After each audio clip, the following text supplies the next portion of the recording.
A few days ago, I received news that my former law professor passed away.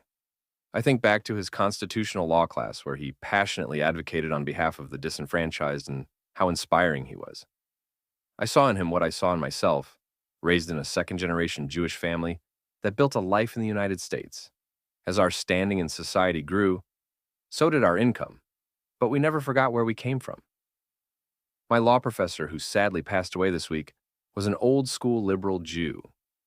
The Jewish experience in America is like no other, because we truly gained representation in government and acceptance in society.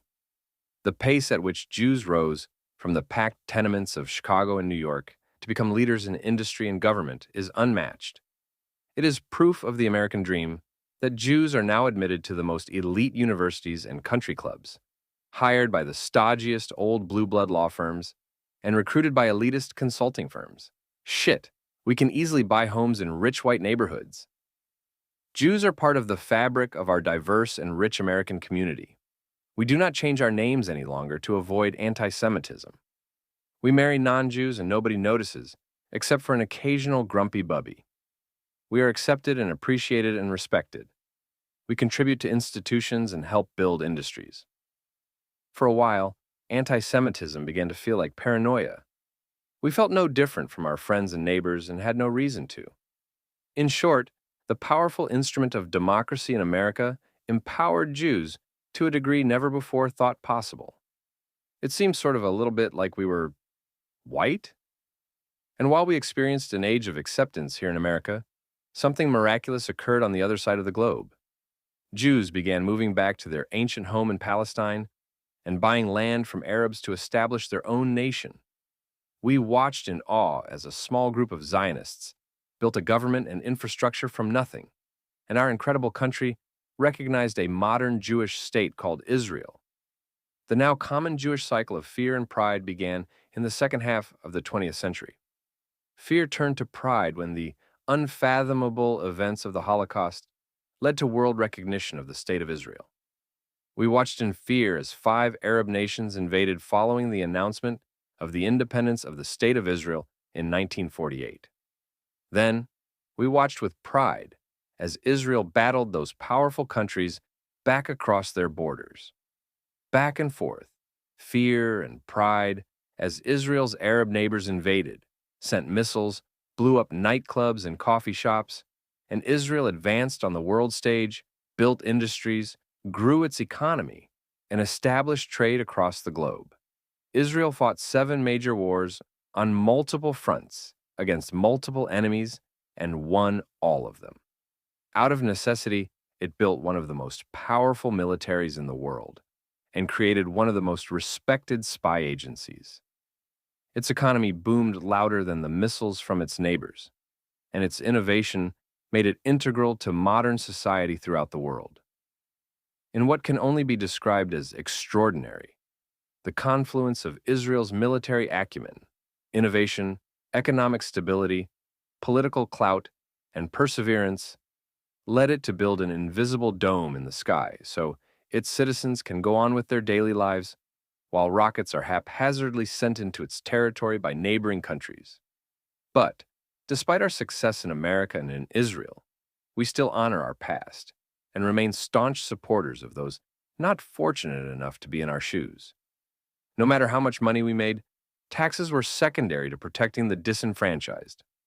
For a century, Jews were a reliable voting bloc for Democrats. Jewish lawyers continued to battle in the trenches for the wrongfully accused and continued to protect everyone's civil rights. Our millionaires gave millions to non-Jewish charities, and our billionaires gave billions more. We remained proud liberals because we remembered what it was like to be the underdog. But then, something very unexpected happened. The institutions we helped to build turned against us. The universities we supported began to support people who want to kill us. Being Jewish is controversial again, and our public figures are concerned they may be outed as Jews. It is too controversial to say the words Jew and Holocaust when accepting a Golden Globe for portraying a Jew in the Holocaust. Our liberal politicians cannot say the word anti-Semitism without also saying Islamophobia. Jews were hunted down, murdered, raped, and kidnapped in Israel by a terrorist organization. But the UN indicted Israel's leaders for so-called war crimes. The same terrorists kidnapped American citizens, and American college students protest the only country on the ground trying to rescue them because it is Israel.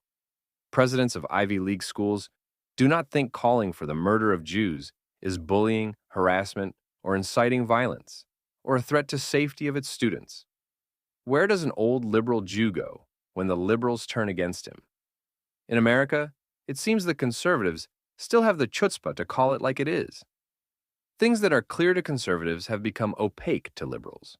Simple facts are questioned by liberals. Fact: Hamas is a terrorist organization. Fact: Israel is a democracy. Fact: Jews are capable of being bullied. Fact: Israel is not the aggressor. Fact: Israel honors peace accords. Fact: Israel accepted a proposal for a two-state solution several times. It was the teamwork of a Republican politician and private Jewish citizen that took down the president of Harvard after her shameful testimony before Congress. Biden has been an incredible supporter of Israel, but as soon as the party switched allegiances, its new candidate slowly pulled the support to appease liberals. Jews who were lifetime Democrats are leaving the party in droves.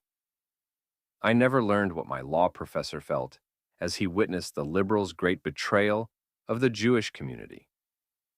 My guess is that he felt very similar to me and the millions of Jews in America who never dreamed they would be raked over the coals by the people who they thought were their brothers and sisters. The Democrats appeased the far left of the party and lost the Jews, and the world may never be the same.